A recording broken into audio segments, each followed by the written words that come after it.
All right, everyone. So we'll probably only have about an hour of class today. I'll go through this. I have some slides. I'm also going to jump out of the slides and go into a handful of attacks. So there's a lot of attacks that are out there that have been described on the internet. I'll make sure that this weekend when I do update the course website, as you've seen with, I've been kind of doing a page per lecture.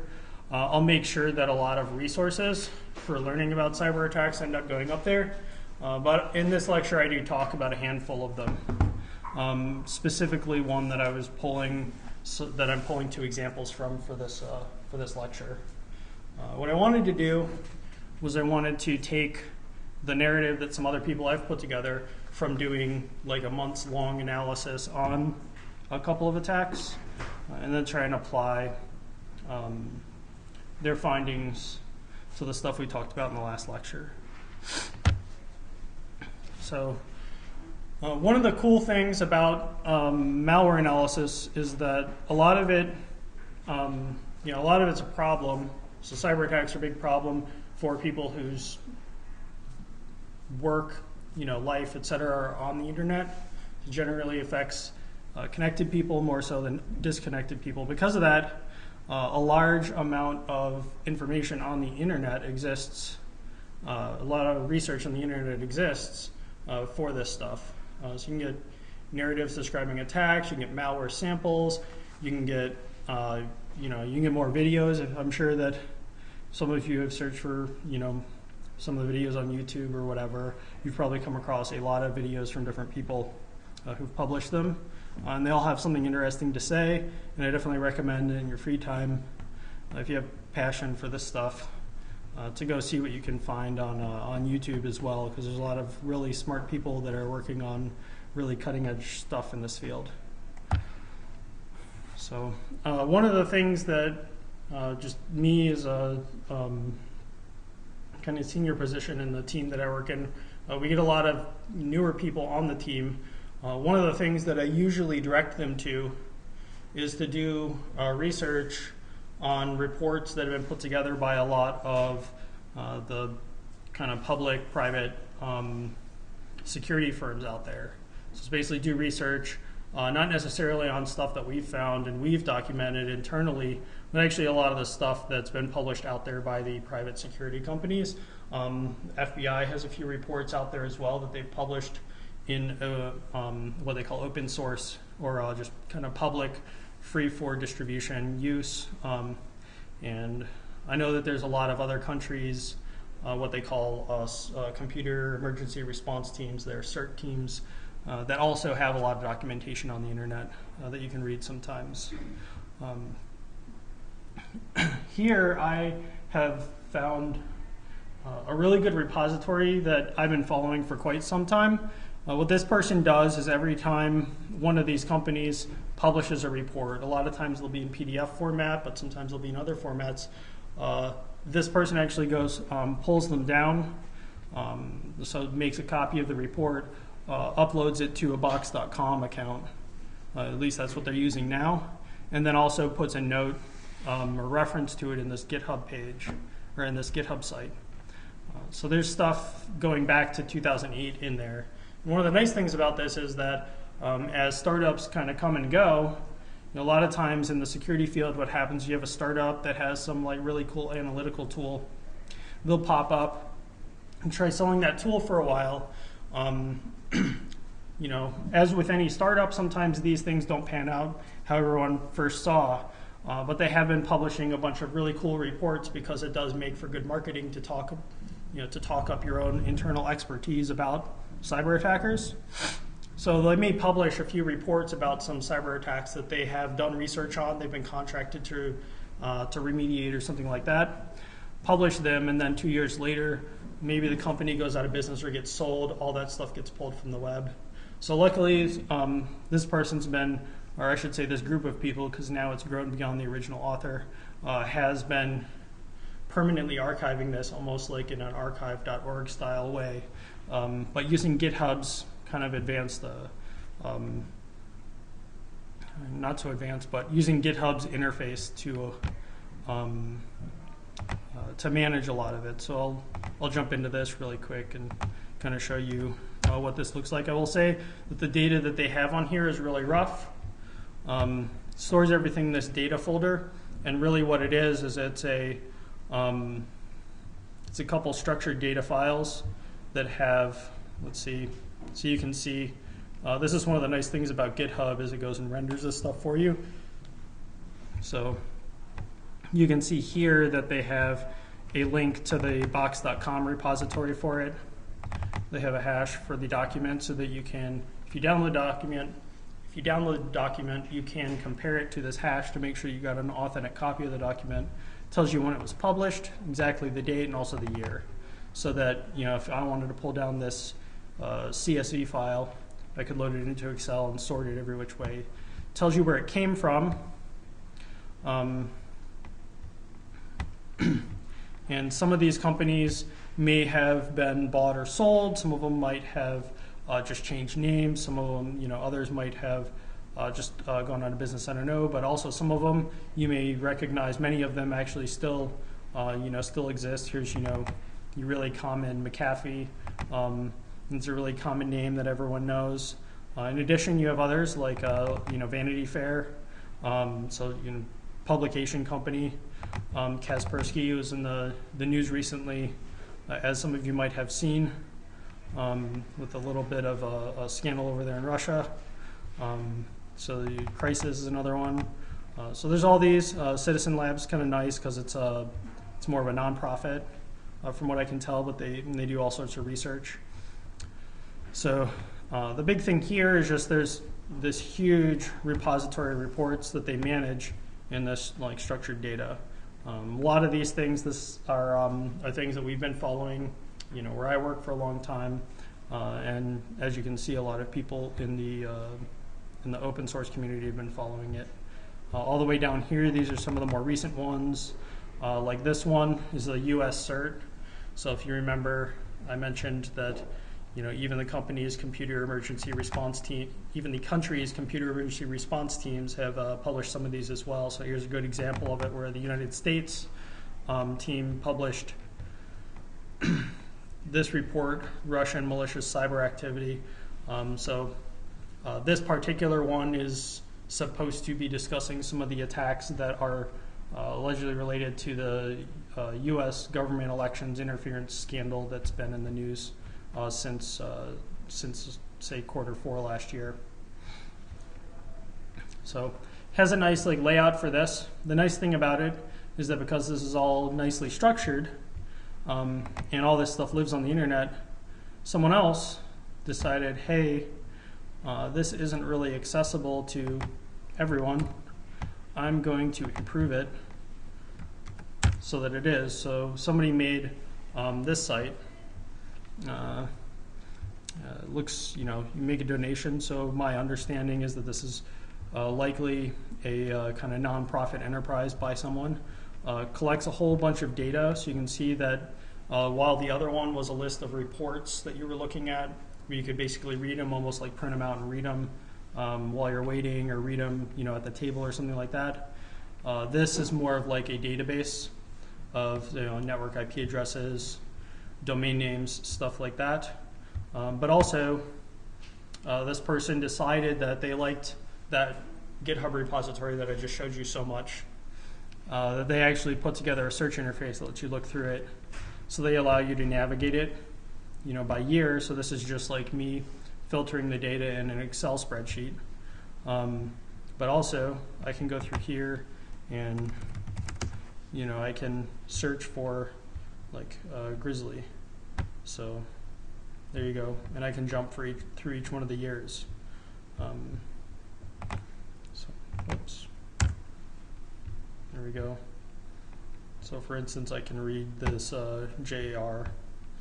So it allows me to pop it up, shows me where it came from and all that stuff, or I should say where it has come from. And then it shows me a nice little preview here. If I want to open it up, I can open it up like that. So let me see if I can do, there we go. So one of the neat things about this is it shows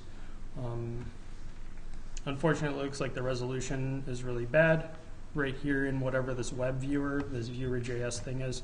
If I download it to my system locally, which it lets me do with this button, then I can probably get a much higher quality version of it. But as I said, there's a huge amount of really useful information on the internet because everyone kind of recognizes that this is a problem that plagues pretty much anyone who's connected to the internet or uses it on a regular basis. So they kind of want to share that information, and that's their first go-to for it. So, you know, at the beginning of class, I listed a few books that'll be very helpful for you, but I didn't really make them required because, in my opinion, a lot of the best information that you can get in this field is not something that you can get from like a textbook that was published 3 years ago. A lot of the really good information you can get in this field is stuff that, you know, stuff that published on the internet, follow people who are, for instance, working on some of these reports. This is a really, you know, this one right here is a really good one. You know, they'll have links to other helpful information, stuff like that. As I said, this listing here is actually maintained in real time. So they said just 27 days ago someone came in here and made some changes. You can actually look in here and you can see, you know, this person's been putting in a whole bunch of stuff. And then since this is GitHub, it's got an issues section. So this is actually how a lot of people submit new articles that they would like to be put in here. So it's kind of run like a community effort, for lack of a better term. And you can see kind of all these, you know, all the people who are participating in it. So, you know, that said, I kind of wanted to show you that. You know, that links to that will be on the website. I hope to get that stuff up, you know, very soon. So now we'll jump into, there we go. Yeah. So those are like two really good ones. We'll make sure other kind of information also, or other links to good information also gets up on the site as well as time goes on. So the next thing I'm going to do is I'm going to jump into a couple of attacks that I looked at. So let me see. Okay, cool. So this one actually happened late last year, and what they like to do is they like to give kind of cute names to the different attacks as they're researching them. A lot of times, just for kind of internal branding reasons and tracking reasons, different companies actually will give their own kind of creative names to different attacks that are going on. So in this case, company, whoops, that's right, I can't do it that way. Company named ClearSkySec wrote a report that was called OilRig. It was about this group that they decided was going to be called the OilRig group or something like that. So, so I went through that threat miner thing and I found that it's published here. So they actually have a link to ClearSkySec and then they have a copy of the PDF. And this PDF is in there. It's actually located inside of this GitHub repository. So I can open this up and it's downloading it. So then I'll open it up right here and I'll just zoom in. No, I'll zoom in. There we go. So the company that published this claims that OilRig, this team or this group or this person, is not entirely certain right now from it whether they're using that as an alias to refer to a person or to a group of people. A lot of times they assume it's a handful of people that are doing this. It's from Iran, or is at least operating, in the interest of Iran. Not entirely certain how they came to that conclusion, but that's just kind of their claim up front. So they said that they set up a fake VPN web portal and targeted at least 5 Israeli IT vendors. They give some nice examples after looking at the attack and looking at the, so later on we can go down to the malware and everything like that, looking at the malware, what their what their findings were. But the attack originates with them identifying some people who they'd like to target with the cyber attack and sending them an email that looks somewhat like this. So, so I kind of go through this stuff here. Oh, there it goes. So they try and basically do what's called spearfishing, which is I identify a handful of targets, and then I spend a bunch of time trying to build up a nice, really cool attack that I think they will fall for, they'll fall victim to. So one of the challenges that someone launching an attack runs into is that if you're targeting a large number of people with a very kind of weak social engineering attack, the larger group of people that you target, the more likely it is that maybe one or two of them are actually going to fall victim to the whatever scam you're trying to pull. But if you want to only target a handful of people, the risk of, or the likelihood of not succeeding with a weak attack actually goes up, right? So you have less chances of that to work. So what they tend to do is when they're trying to target a small group of people, they tend to put together, spend a lot more time planning well-formed attacks that are a lot more believable from the victim's perspective. So in this case, they went and found a VPN server somewhere, and they navigated all of its HTML pages, and they decided to go and copy all those and try and convince their targets that they're trying to set up a VPN for some sort of test lab or some sort of experiment or something. So they invite people to come in there and they give them credentials. And they send them to a link like this. And so I thought, hey, does that look familiar to any of you who've had to go in for off-campus access? Because that's basically the same VPN system that we're using here.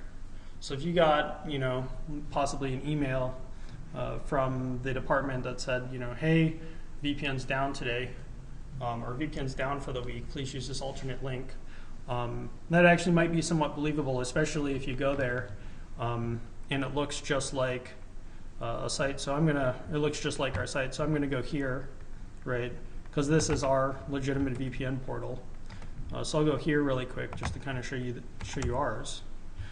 So it looks like this. I can put in username and password and everything, and it's branded. If I wanted to, I could even look at the source code for the thing. I could actually make a copy of all this stuff, host it on another server or something, and as long as I get a copy of all these images and stuff like that, host them in the right place, I could probably make a pretty believable, replica of our VPN site, at least from, the initial view perspective, from, your initial view. And, whoops, I'm going to go back over here. That's basically what they did. So here you go. You can see it's basically the same thing, right? So for us, we've got the UC logo up there. They got the Juniper logo there. So it looks just like you bought a Juniper device and set it up. Those of you who have used that tool for off-campus access are probably familiar with if I go in there and if I'm running Windows, I go in there and enter my credentials. At some point, eventually, my web browser is going to prompt me and ask me to install either a Windows driver for VPN or an ActiveX control for VPN or a Java applet for VPN, depending upon what features UC paid for and what operating system it thinks I'm running. So basically, they replicated that stuff too. The only difference is that a normal Juniper VPN passes you over a VPN client, like a real VPN client, software to actually connect to the VPN. What they did was they delivered something that runs as a backdoor. So it actually runs a fake Juniper program in the background, but it's branded to look like Juniper. So even if you do think that something's suspicious, something's up, it might take you some time to actually come to that conclusion. So the other nice thing too is they offered a link to where this has been uploaded to the semi-public malware database virustotal.com, which is another great resource as well. What do you mean semi-public? So VirusTotal has what you're seeing right now, which is public, but then also has this, which is a sign-up that allows you to join their community, and then you can actually get access, if you set up an account with them and everything, to get access to more analysis data under the hood. So they actually have a private community as well that you can join. I don't remember if they charge you money as individuals or not to join it, but I do know like a lot of corporations pay for this service as well. It's actually all hosted by Google, so Google owns this, of course, and and so they have a lot of like private information behind the scenes that you can go and investigate with like any of the malware samples that have been uploaded to it. Generally speaking, a lot of companies will use this as like a first place to upload malware that they're, or I should say, upload a file that they are unsure of, because it gives a nice little report. If I go back to here, so this is the one that came from that fake Juniper VPN. It's got some comments where a handful of people, someone properly identified that it's related to the document reviewing. Someone else actually said, well, I think this is malware, and then they explained why. They said 27 matched rules. So they have some tool, I don't know what it is, that then goes and says that the program was observed to have been, so this is getting back to lecture we had on Tuesday, describing some of the behavioral characteristics that they see from this thing. One of which is it says execute script with C script or W script. So to translate that, that means that this is a program that probably executes one of those programs or uses one of those tools in a Windows machine to then execute more code. It says registers its own subkey GUID to manage protected mode behavior in Internet Explorer. So this is a program that makes some modification to the Internet Explorer configuration that has something to do with protected mode, which if you're familiar with Internet Explorer, protected mode is one of those safeguards that allows you to kind of visit websites that you might not be 100% certain of, and if it thinks that something's wrong with the website, it'll actually stop the website. It'll refuse to execute some code on the website if it thinks it's suspicious or bad, and then give you a warning. So it looks like it might actually have some code built into it that once you run this program, it may try to turn that feature off in Internet Explorer and make your computer more vulnerable. Or to use like the cyber defense term, like it might try and expand your attack surface. And then finally, access Windows sensitive data, list of frequently used applications. So maybe the program also tries to access your most recently used applications or something like that. So if I remember correctly, some of the versions of the start menu, they actually have a section where if you frequently use some programs, they show up in the first pane of the start menu if you use them frequently. They'll just be auto-promoted there. That information is actually stored in Windows somewhere, and I guess it's saying that this program has exhibits the behavior of trying to access that information and do something with it. So someone actually dissected this program? Yep. Yeah, either dissected it or, so they actually give a link to something over here, so I guess we could try visiting that. We'll see, yeah. And looks like the proxy or whatever, the UC firewall is not giving me too much grief today either. But it looks like they uploaded it to this analysis tool. So that's another thing you'll find is there's a whole bunch of malware analysis systems on the internet too. This is one of them. There's also another one that I'll show you that's really popular. That's called like malware.com or MAL. Oh look, it's still down. Okay, well, forget that. This one's been down for a while, but this is an extremely popular one. I do not know why it's down. That's interesting. But this one, I guess it runs it and then it tries to document a number of things that it sees it doing, and it even categorizes them. So this is kind of like also another big thing that people have really only been getting into over the past few years is when I run a program or when I look at a program, not just what does it look like not just what are the contents of it, but also what behaviors does it exhibit. And that's the type of stuff that they're pulling up here. So, runs dropped executable is a behavior that they show. Contains remote desktop services API function. Let's see, it's a program that also contains an HTML page, which might be suspicious.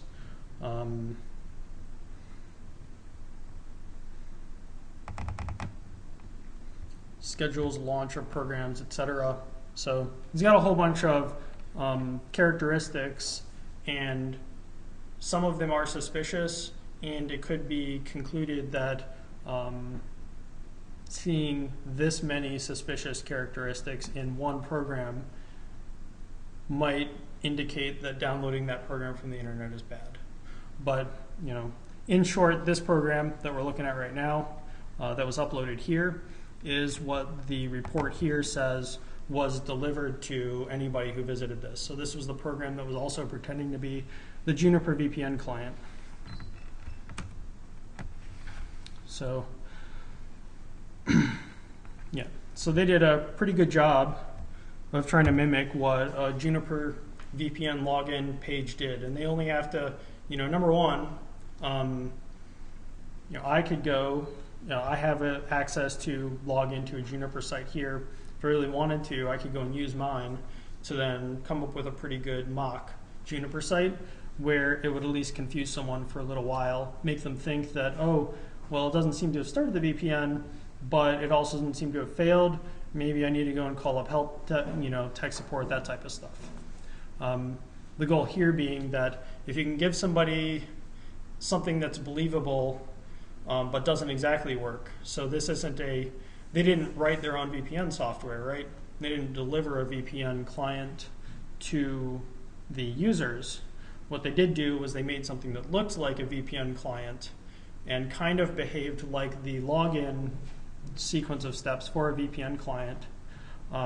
That can give, say, enough time, an hour and a half of confusion to the target to allow them to at least have enough time to navigate around the system and install a better backdoor and that type of stuff. So that's kind of what they did. The article goes through and talks about that stuff. So I kind of give the steps that if you were to go and log into UC's VPN, this is a sequence of steps that that you go through. The big one being number 4 there. If you don't have the VPN software already installed on your system, or if some of you are familiar with Juniper, whenever they upgrade the Juniper firewall that you log into, if it upgrades the client as well, it automatically notifies you that and asks you if you want to install the upgraded version on your system. So that gives them a handful of vectors to deliver basically some arbitrary executable to a target system. So the other thing too is that when you're asked to install that, typically your expectation is going to be that, okay, this is going to install a network card or a network driver. It's going to ask me if it can have administrator privileges. In order to do that, I'm going to have to enter my password. Like, that's typically your expectation with something like that. So when the attackers actually implemented that in this tool, it wasn't really that surprising to the targets that it was asking them for their administrator password or for their password to use administrative rights, depending on their version of Windows. So, in the end, to the user, the behavior pretty much presented as expected until they probably started trying to browse the website that they're trying to, the internal website that they were trying to log into or they thought that they were logging into. So, so that's kind of a quick rundown of how you can do a lot of reconnaissance to build a really kind of highly crafted attack. In this case, I wouldn't be surprised if it took them a month or maybe longer to try and hone this down so that it was perfected, so it would be a really good, nice target for, or nice kind of fake environment for their targets to try and use. Isn't the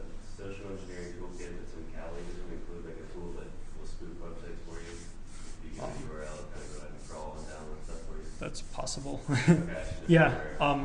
Yeah, the social engineering toolkit that's in Cali has a large number of tools for doing this type of thing. So they use that for doing vulnerability assessments, and I forget the company that ships that. Yeah, the social engineering toolkit is really popular for a lot of security companies that do vulnerability assessments. And in those assessments, a lot of times so individual targeting as well as technology targeting end up being both like valuable assessment tools. So trying to figure out if they can get the password out of your company's administrative assistant or something like that is one way of testing the vulnerabilities of your company, in addition to trying to figure out if they can get access to the password by logging into your web server and cracking the password on disk using technology. So they have tools for doing both of those things in the social engineering toolkit. So definitely recommend looking into that tool as well to try and see what tools are available. We'll probably take some of those apart because there's a handful of like really good ones in there that do. We'll probably focus more on the ones that are used for putting together technology attacks, though. So another one that I figured I'd bring up because so the last one that I showed you was actually a really new attack from some adversary that they go into that article and they say they really haven't seen them much before 2015. So they're kind of like that OilRig thing I showed you is kind of like a newer contemporary attack. However, this one in 2014 they had an attack that FireEye actually called Operation Double Tap. So again, like cute little names, but FireEye also has these kind of longer living labels that they apply to different attack teams or attack groups as well. So this one they call APT3. At least I hope I got the number correct. And this one happened, 2014. So we're talking, in this case, it would have been 2.5 years ago. This attacker was alleged to have sent a large amount of phishing attacks in, say, like October timeframe, October, November of 2014. They had been being tracked by FireEye since I think like 2011 or 2010 even. So it had been a really long time. FireEye had been every year tracking some of their activity and trying to keep track of the tools that they used and the way that they would attack, the targets they would attack, stuff like that, basically trying to figure out what they would use. So they had a lot of documentation around them. The interesting thing about this one is that while they had previously seen this group use a lot of attacks that focused on sending work-related emails or themes that seemed work-related, so meeting invites or project calendars or project planning documents and things like that, or occasionally news articles that would be very technology-focused, like sending information about like the Fukushima disaster or something like that to people working in energy field or something. They typically saw that for a long time. In 2014, they said that it was quite interesting that they actually sent a not safe for work spam-like theme to deliver a backdoor. Also, a lot of the backdoor that was delivered was not one of the ones that they had traditionally seen used by that group in the past. So in tracking that group for what was maybe 4 or 5 years or something like that, and however many attacks, maybe 10, 15 attacks over that time frame, they had really seen them use like the same 1 or 2 backdoors, so 1 or 2 mechanisms for doing back and forth communication with a compromised host. Again, 2014, for whatever reason, they actually saw them bring up 2 malware, and it was actually, I'll dive into the report here too. I've got the links up here so that you can see how they made the determination for these. But I list them right here also for your info. And then the other interesting thing too,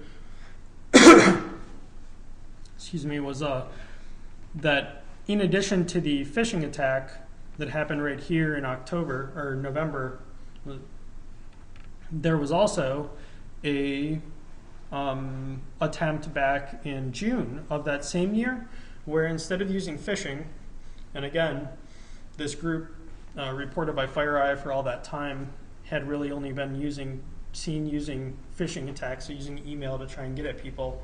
They actually saw them using Facebook. So I actually didn't know before I read about this that you could direct message people on Facebook and send them files. Like apparently that's a thing, you can do that. It seems like a crazy thing if you ask me, but it's a feature of Facebook that lets you do it. So they actually leveraged that to try and deliver malware to some targets that were via Facebook. One of the interesting things about that is that Facebook is actually an encrypted channel, so Facebook uses HTTPS to basically maintain an encrypted channel between your web browser and Facebook, which means that if somebody has a firewall in place at their company or something like that, that's supposed to scan files that are transferred over the network by somebody's web browsing and everything. If somebody delivers a file through Facebook, it means that that's not able to be seen by the firewall that's in place. So it's a good way for them to circumvent that protection as well, which exists at a lot of companies. So I'm going to go over here and jump into the report, and then we'll go to my summary over here. There's this one. So, and again, this is one of the neat things about this field is that even a company like FireEye, it actually benefits them because they get a lot of, they get the word out and everything like that. But so it benefits them highly to get, to get these publications out, to kind of publish some of what they know to the community. So this isn't me logging into some sort of private FireEye account. This is actually what they published in November 2014 about this particular attack, and they gave a really good amount of detail in here. Those actually what they published on here is very helpful for a lot of people. So as you can see, the theme, kind of suspicious, but not really. What they ended up doing was they actually asked them to visit a website. They said, here's the website for entertainment, whatever. Please log in, or please sign up for a free account if you're interested. And then when they do that, Internet Explorer has visits a web page, and then that web page has, actually I think it said it delivers two things. Yeah, it contained both this exploit code and a VB script, so Visual Basic script that invoked PowerShell. So this is also an interesting thing, interesting feature, interesting behavior, is that visiting a website that tries to get your web browser to execute PowerShell.exe on your own system. So that itself is quite a suspicious behavior. I'd say I'd be suspicious of anyone's Internet Explorer browser trying to run PowerShell.exe, which it's kind of like a newer version of, it's a newer alternative to CMD.exe on Windows 10 and stuff, and I think Windows 8 or whatever. And then it comes hard-coded with instructions to download this file, which is install.exe. So kind of uses a bit of a modified catfishing theme, I guess. The other thing that's interesting, and they pointed out, so this is the analysis that they did, was they took that exploit code, which was embedded in the website, and then they actually compared it to other code that was published on the internet. I don't know if I can actually visit this site or not. I can't. But if you go home, you can visit that site, but which has also been incorporated in the Metasploit project. So the code that was used for this is actually available, or at least a version of it is available in the Metasploit project that we looked at earlier on in the class. So it's actually very likely or very possible that they might have used that tool for building this attack. There's something like that. Not entirely certain. After you do use, say, Metasploit to build an attack like this, it is especially easy because you're dealing with source code to go and modify it after the fact so that you can try and obfuscate maybe where it originated from. So then they go in and they talk about it delivers install.exe, which has the following metadata, and then install.exe attempts to write 2 files in the hard-coded path of this. So these are some particular observations where it makes the assumption that all the targets have a new enough version of Windows that this right here exists. So those of you who are familiar with any version of Windows before Windows 7 might remember that that this users folder was never created. It had a different name. And then it goes on to go and analyze each one of those files. So install.exe wrote 2 files, so 2 more pieces of malware. So then you have 3 pieces of malware to look at. And this is kind of when I get into attack analysis and everything as a kind of larger portion of malware analysis. That's where the job becomes like really important because you end up dealing with many different individual files. But their intent is to be all used in conjunction with each other to achieve the end goal for the attacker. So in this case, it says the first dropped file is doc.exe. That contains an exploit that targets this vulnerability. And just to kind of summarize, this vulnerability is an older vulnerability in Windows that allows you to get administrative privileges on a machine if it's being run as a regular user. After it gets that, so after it tries to run that, then it tries to run the other file that it wrote to disk, the test.exe. So these are 2 programs that it wrote to disk. It basically tries to run one then the other. One of the interesting things too about this was found that the attackers wrote a 32-bit and a 64-bit version of that exploit because the exploit works differently depending on which version of Windows that you have. And then finally, they use the same program, or they use the same file in the end, regardless of what version of Windows you have, to deliver the backdoor. And the reason for that is that some of you might be aware, this was kind of pointed out earlier when I was talking about what versions of the operating system to install. If you are running a 64-bit version of Windows, any 32-bit Windows program will usually work just fine on that system. In fact, that's Microsoft's goal, is to make it so that you install 64-bit Windows, but all the 32-bit code works seamlessly.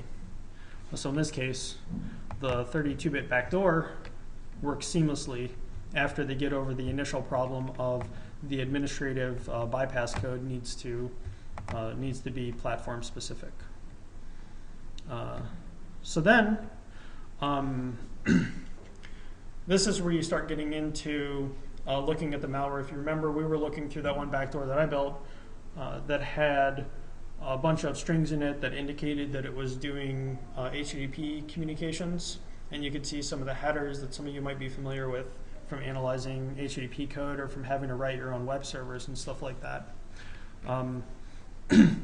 So some of you might not be aware, but it's worth it's worth knowing about, is that if you are using Visual Studio to build a program, and especially if you leave a lot of the debugging code on and everything like that, how Visual Studio integrates with the Visual Studio debugger, or I should say how it connects your debuggable version of your program with the Visual Studio debugger and makes it so that you can very easily find out which line of source code the bugs in your machine code happened on.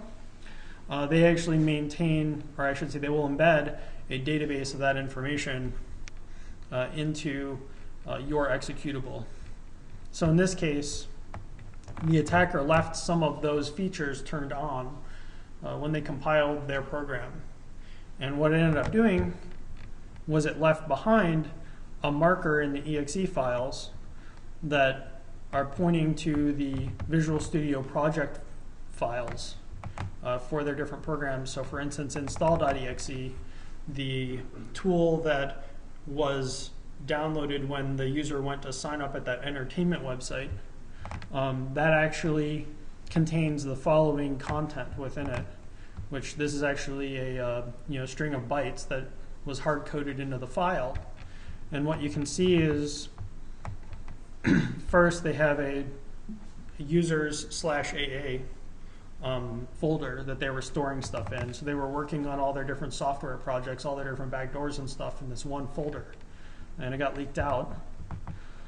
And you can see that it happened in every single one of these, which can kind of give you some insight into, at the very least, they seem to have enough kind of OPSEC knowledge to know that even if I'm using my own system, I don't use my own name.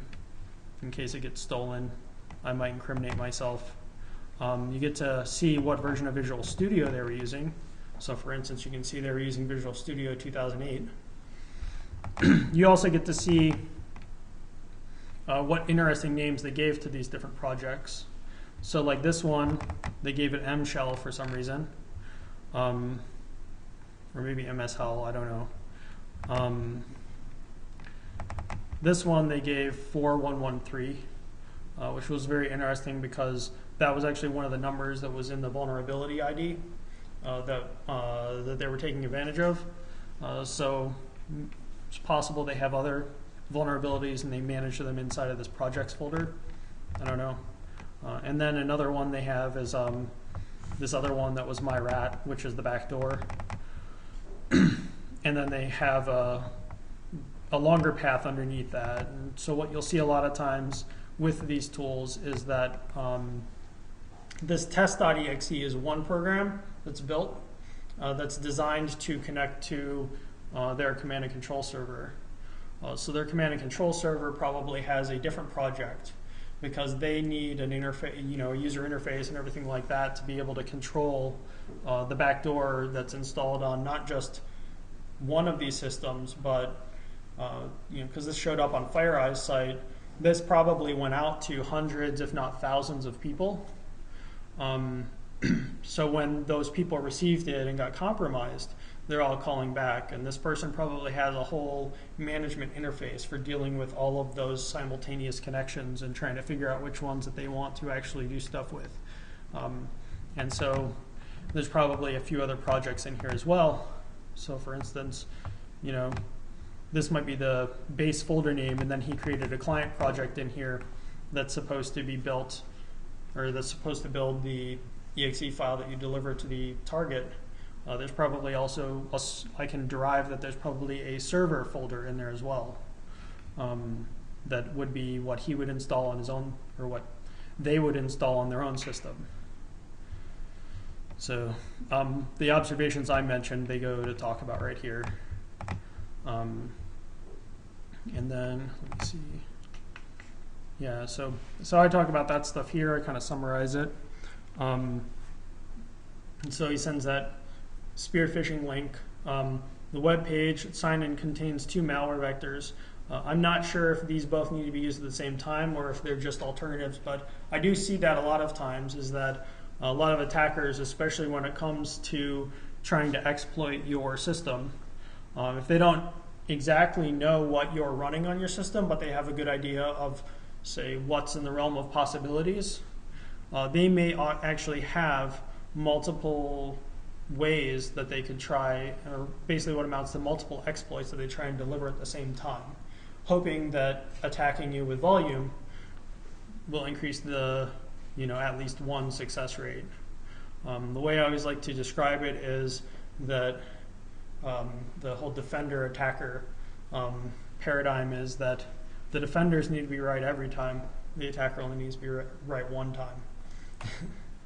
So that's the same is true here, is that they can throw 10 different exploits at you, and as long as one of those exploits hits one of the hits correctly, then they get into your system. They don't really get any benefit from 2 or 3 compromises on your one system. So the install writes those 2 files to disk. So the install exe, using the terminology from Tuesday, so what we describe as a dropper. and then it executes them. So it runs those things. doc.exe attempts to escalate privilege before test.exe is run. As we saw when we were going through and analyzing the project strings from there, test.exe is a copy of this tool called myrat. And then test.exe next tries the following, and it goes and documents this in here. So what it says is, uses the Windows command right here, this one, to try and find out, am I still running? So after I did this privilege escalation that was from this doc.exe, a privilege escalation is supposed to change your current user privileges to another user that has administrative rights, that can do driver or kernel level things on the system. So what they do in test.exe is they want to verify that before they start trying to do anything else, that case is true, that I have been given extra privileges. And so one of the ways to do that in Windows is to run this command and then see what it comes back with. And I believe it comes back with, it'll come back with system, or maybe a couple other names depending on the version of Windows. I'm not entirely certain. I haven't done an exhaustive search of them. And then finally, once it's satisfied that it's got that access, it runs this thing, which is schedule tasks.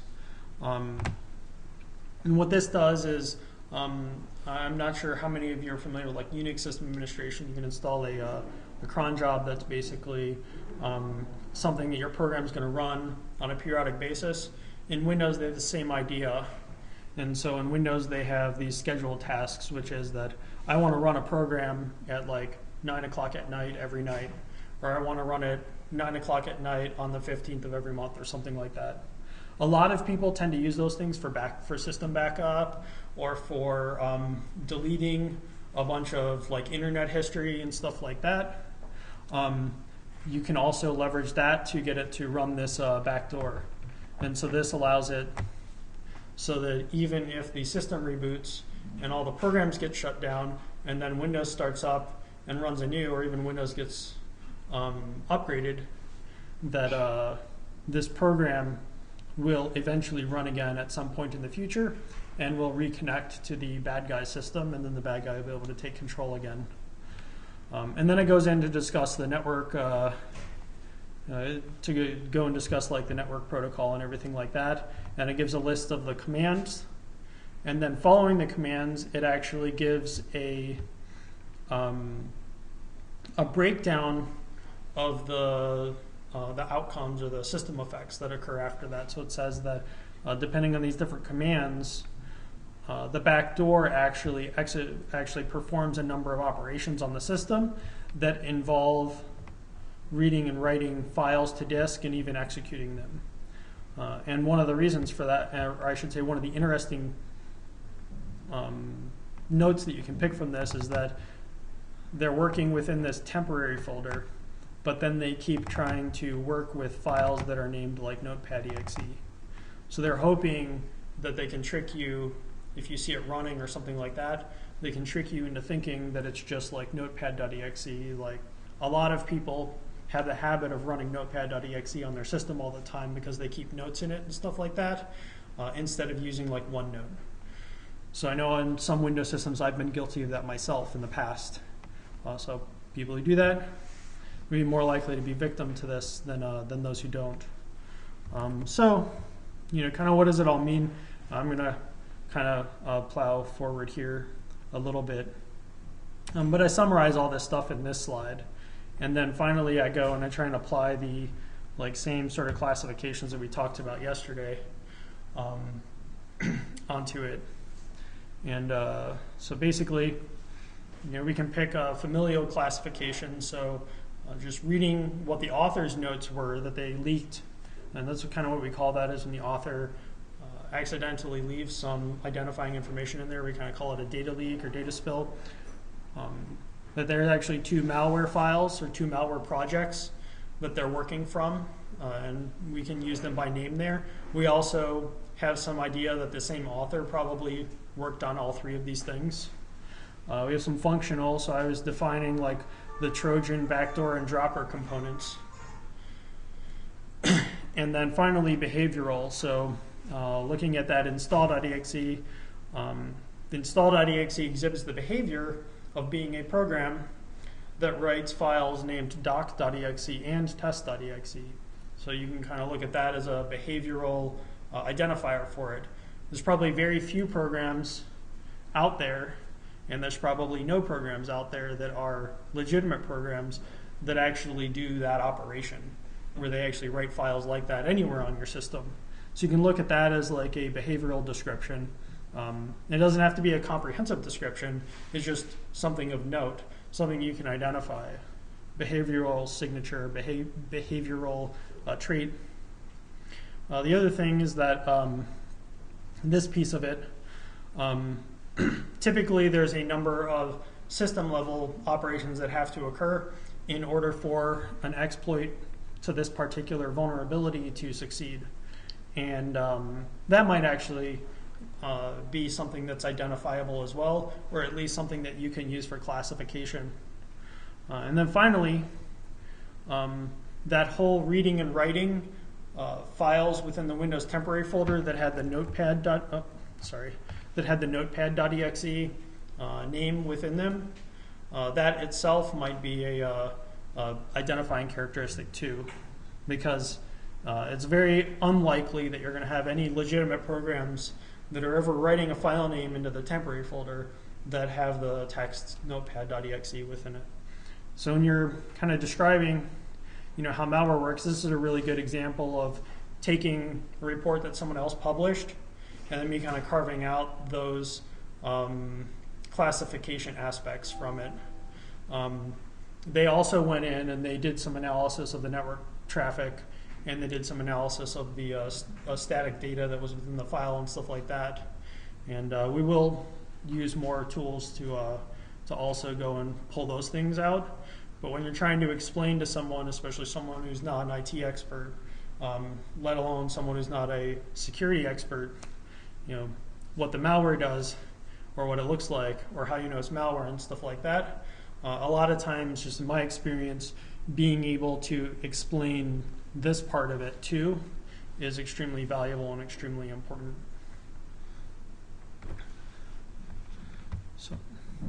So that's all I've got for today, and it's also the end of class. I'll take any questions, though. I think we're usually pretty good until 6 or so, but everyone's free to go if you want. So in terms of mitigation, do you make tools that like Little Snitch to watch your network traffic, and things to watch your file system too, that notify you? Yep. Like you say watch this for every file. I mean, do you ever see malware that can circumvent those tools, like circumvent file system watchers or network? Yeah, I see. I see both. So, some of the enterprise versions of all of the AV programs out there, enterprise versions of those, a lot of times have functionality within them, not just to do the signature-based stuff where they say, oh, does this file look like malware? They also have the ability to look at the operations that it's doing and then decide, like, hey, this program performed like the following 3 tasks. I think that means it's bad, and therefore I'm going to stop it from doing anything more. So there's that, and yes, there's lots and lots of cases where I guess malware is circumventing any of the mitigations. It's what I like to call the security arms race, which is defensive tools get better, malware gets better. Defensive tools get better, malware gets better. So they just kind of reverse engineer the tools that are meant to do that and then just find a way to bypass it? Yep. Yeah, and sometimes it's not even reverse engineering. Sometimes it's just brute forcing. So take that virus total site, for instance, that I was showing you. That actually gives a report of a whole bunch of different antivirus programs and what they think is the, let me see if I still have it up. Yeah. So if I go up here and I say analysis, there's all these antivirus tools that are out there. And some of them, like this one, Aliac and AVG, so some of these think the file was fine, but other ones think it's bad. So a really common approach and a really cheap approach that some people might do is work on a project and then just keep driving to zero. So just keep trying to make modifications that start to peel these off like a few at a time until finally there's 0 on virus total, and then finally when they hit that magic, then they go and launch the attack. So, they'll take strategies like that, which I just call like the brute force attack or the, driving to 0 detection attack. Would a company like GE develop its own in-house, like, antivirus? And, do they have a whole development team for that, or is it like... Yeah, and it's more than just developing in-house antivirus. It's like in-house everything. Yeah, it's like an in-house active program.